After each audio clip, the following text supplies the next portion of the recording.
স্বাগতম সবাইকে আমার ভিডিওতে। এটা 4 ঘোড়া ডিজেল ইঞ্জিন 3 ইঞ্চি ডেলিভারি পাম্প, ওয়াটার পাম্প।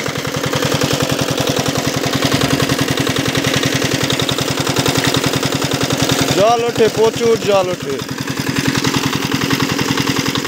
আপনারাও চাইলে এ ধরনের ইঞ্জিন পাম্প আপনাদের জমিতে ব্যবহার করতে পারেন।